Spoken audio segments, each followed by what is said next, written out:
about the northern plains in brief. This plain is formed of alluvial soil. The deposition of alluvium in a vast basin lying at the foothills of the Himalayas over millions of years formed this fertile plain. It spreads over an area of 7 lakh square kilometers. The plain, being about 2,400 kilometers long and 240 to 320 kilometers broad, is a densely populated physiographic division.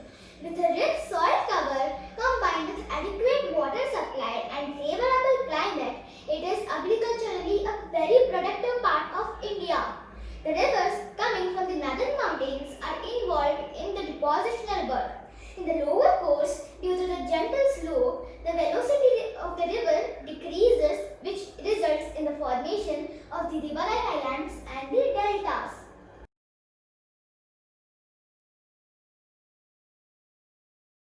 Do you know the biggest riverine island in the world is Majalai, and the smallest riverine island in the world is Umananda, and these both are located in Assam, which is a state of India.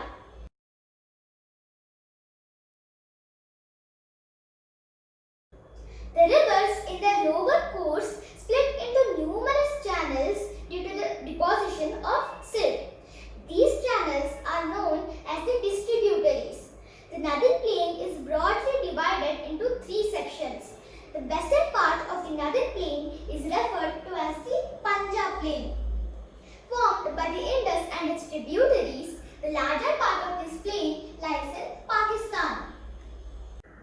Next are the Indo-Gangetic plains, which extend between Ganga and Tista rivers, which are the tributaries of the river Ganga. It is spread over the states of North India, Haryana, Delhi, Uttar Pradesh, Bihar, partly Jharkhand and West Bengal. To its east are the Brahmaputra plains, particularly in Assam, drained by the Brahmaputra river. The northern plains are generally described as flat land with no variation in its relief. Do you believe this? No, it isn't true. It is having an altitude of 300 meters. These vast plains also have diverse relief features.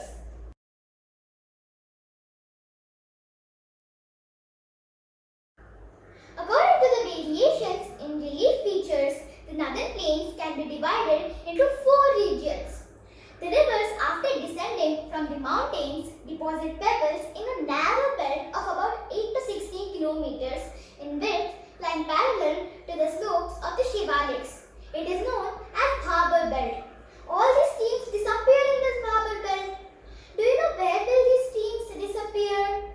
They go under the boulders and make an illusion to our eyes.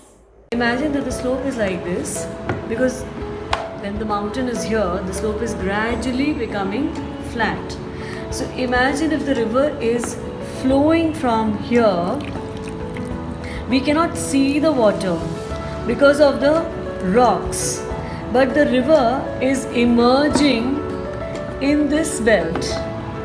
That's why when your books say that the rivers appear to disappear in the Bhabur belt and they re-emerge in the Terai belt, this experiment is proving that. South of this Bhabur belt, the streams and rivers re-emerge and create a wet, swampy and marshy region known as the Terai. This was a thickly forested region full of wildlife.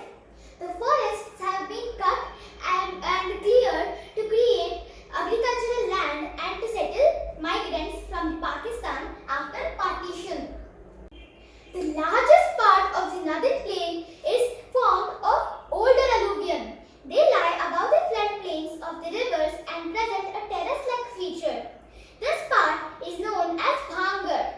The soil in this region contains calcareous deposits locally known as the Kankar. The newer, younger deposits of the floodplains are called as Khadar. They are renewed almost every year and so are fertile, thus ideal for intensive agriculture.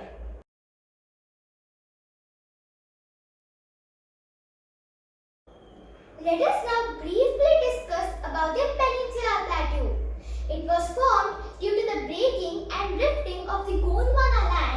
and thus making it a part of the oldest landmass.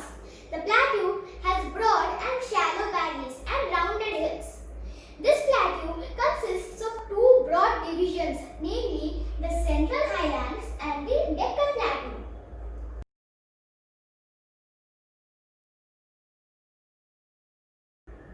The Central Highlands. The Narmada River acts as a divider. The part of the Peninsular Plateau lying above the river is known as the Central Highlands, and below this is the Deccan Plateau. The Vindhyan mountain range is bounded by the Central Highlands on the south and Aravallis on the northwest. The further westward extension gradually merges with the sandy and rocky desert of Rajasthan. The Central Highlands are wider in the west but narrower in the east. The flow of the rivers draining this region, namely the Chambal, the Sindh, the Betwa and the Ken, have eroded major part of the plateau. The eastward extension of this plateau is the Chota Nagpur Plateau, and they are locally known as the Bundelkhand and the Baghelkhand. These regions are drained by the Damodar River.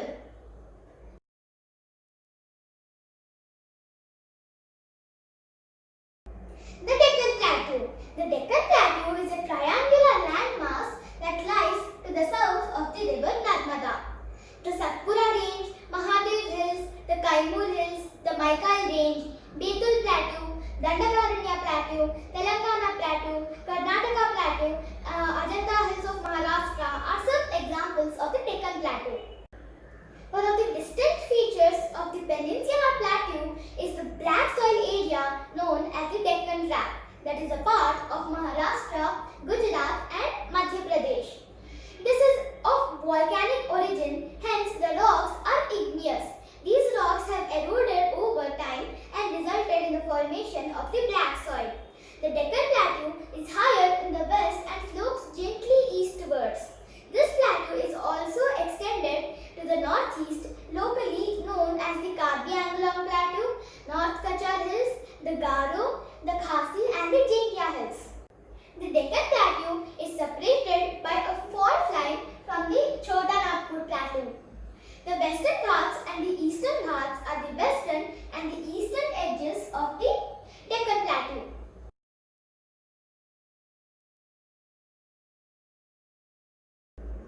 Let us now talk about the differences between the Western Ghats and the Eastern Ghats. Western Ghats lie parallel to the western coast. They are continuous and can be crossed through only passes. The Western Ghats are higher than the Eastern Ghats. Their average elevation is 900 to 1600 meters. They receive more rainfall from the monsoon winds. The highest peaks include the Anaimudi and the Dodabetta. The Eastern Ghats stretch from the Mahanadi Valley to the Nilgiri Hills in the south. The Eastern Ghats are discontinuous and irregular because they are divided by the rivers draining into the Bay of Bengal. Their height is 600 meters on an average. The Mahendragiri is the highest peak in the Eastern Ghats. Do you know the famous hill stations, namely the Ooty and the Kodaikanal, are a part of the Eastern Ghats? So friends, in this video, we learned about the Northern Plains and the Peninsular Plateau. And in my next video, we are going to learn about the remaining physical features of India.